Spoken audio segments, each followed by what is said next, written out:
Hi, everybody, and welcome back to video number 3 in Chapter 9. And we had just gone through all the numbers associated with recording this PP&E costs for Columbia. Now, as we look at those historical costs, they're measured by cash or cash equivalent price of obtaining the asset, bringing it to the location and condition for its intended use. Therefore, for Columbia, it's calculated by taking the price, $12,000, sales tax, $720, platform, $2,800, for a total of $15,520. Then to record the facility cost and related ARO, we're going to debit plant assets for $600,000, credit cash. But for the ARO, we'll debit plant assets and credit the ARO for $41,879. And you'll remember that that's where we got that in number Bravo here, given in the problem. And then lastly, to remediate the site, it costs us $8,000. We'll eliminate that $75,000 here, right? And we will record a loss on the ARO settlement of $80,000 cash out to pay for it all in 2034. Okay, problems associated with interest capitalization. This is probably the most complex issue in this chapter. So let's take a look. It's common for a company to borrow money to construct an asset, an expensive one, like a building. So interest on construction loan is considered part of the cost of the asset. Without the loan, the asset could not be constructed. So once that construction's complete, the company should report any future interest as an expense. So to capitalize interest, they need to consider 3 items: the qualifying asset, the capitalization period, and of course the amounts to capitalize. So here, assets that qualify for interest cost capitalization include assets under construction for a company's own use, including buildings, manufacturing plants, large machinery, and assets intended for sale or lease that are constructed or otherwise produced as discrete projects, such as a ship or real estate developments. Examples of assets that do not qualify include assets that are in use and ready for their intended use, assets that the company does not use in its earning activities and that are not undergoing the activities necessary to get them ready for use. Okay, capitalization period. It begins when expenditures for the asset have been made. That starts the clock. Activities for readying the asset are in progress, and interest costs are being incurred. It ends when the assets is substantially complete and ready for use. So here's an illustration. We're going to use the lower of actual interest incurred during the period or avoidable interest. So here's our actual interest. Here's the avoidable interest. If actual is greater than avoidable, then avoidable is less than actual and we'll use $80,000. But if actual is less than avoidable, we'll pick up the actual because actual is less than avoidable here. So $80,000 is our number. All right, let's do a weighted average accumulated expenditure. Assume Tesla constructs to build a tram for their Nevada Gigafactory, which is expected to be completed in 17 months. And it is a gigafactory. It is huge, 10 million square feet. Anyway, the current year payments to the contractor are $240,000 on March 1, $480,000 on July 1, and $360,000 on November 1. How would you compute the weighted average accumulated expenditures for Tesla? So here's our expenditures. Here's the amount of the capitalization period, because we have 10 more months to go, March through December. From July, we only have 6 months, and from November, 2 months. So we multiply that through to get our weighted average expenditures of $500,000. The months between date of expenditure and date of interest capitalization stops or end of year, whichever comes first. In this case, December 31st. So to compute the weighted average accumulated expenditures, Tesla's going to weigh the expenditures by the amount of time that it can incur interest cost on each one. So for March 1, that means 10 months of interest cost. For July 1, that means 6 months of interest cost. And finally, for November 1, that means the company incurs only 2 months of interest cost. Okay, what interest rate are we going to use for computing?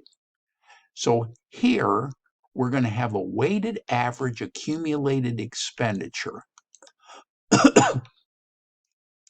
The portion of weighted average accumulated expenditure is less than or equal to the funds specifically borrowed.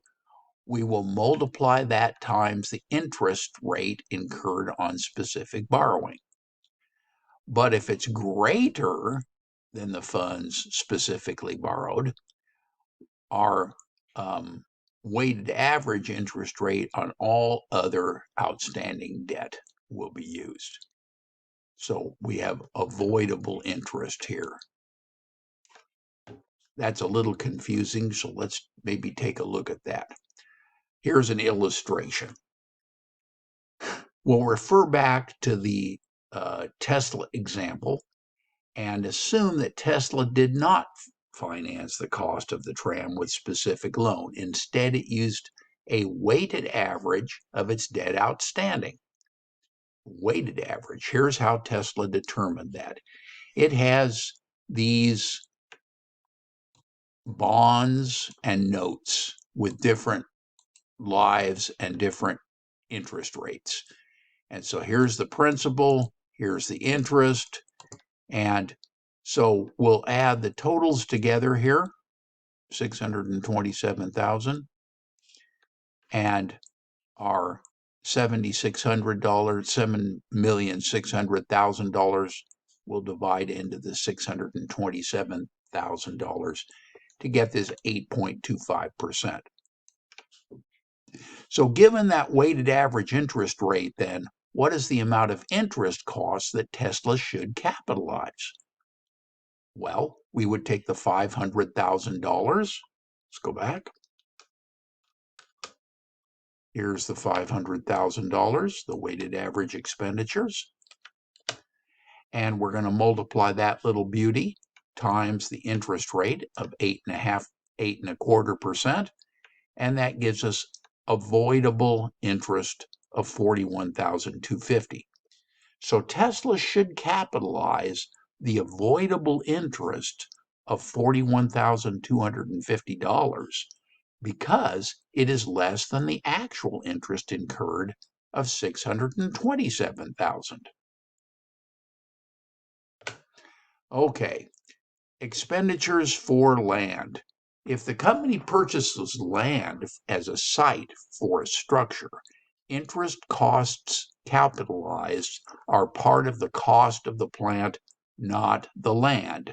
Conversely, if the company develops the land for lot sales, it includes any capitalized interest cost as part of the acquisition cost of the developed land. The interest revenue, here the company should not net or offset interest revenue against interest cost. We will show those separately.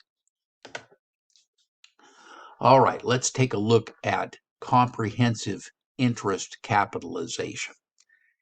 Here, on November 1, 2024, Key Company contracted Peel Construction Company to construct a building for $1,400,000 on land costing $100,000, purchased from the contractor and included in the first payment.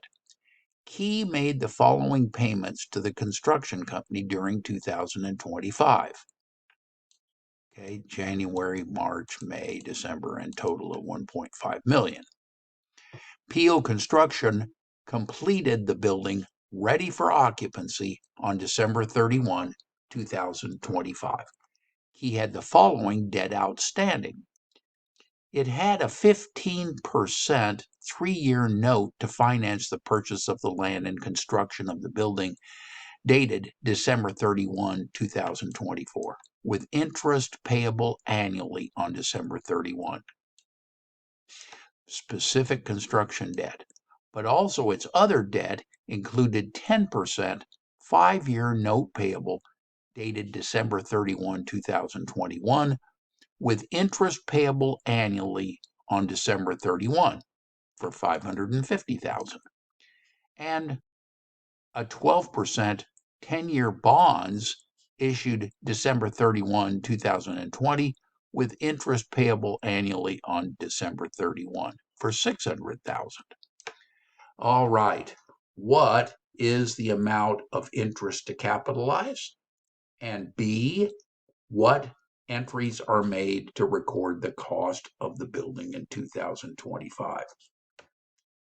Well, first of all, we'll compute the weighted average accumulated expenditures.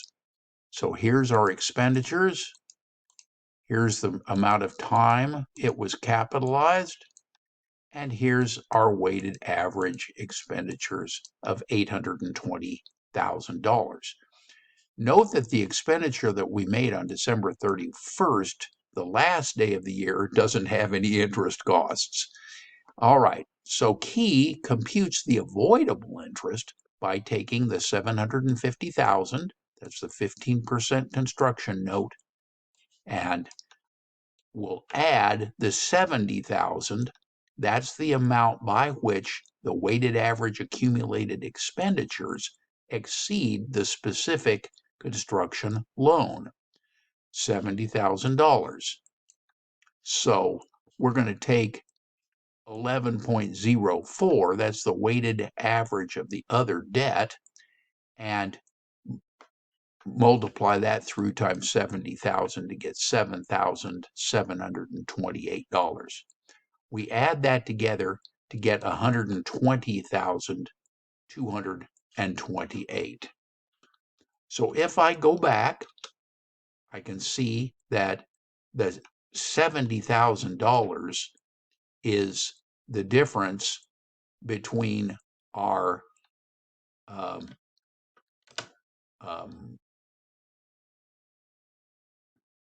the amount by which the weighted average accumulated expenditures exceed the specific construction loan. Okay.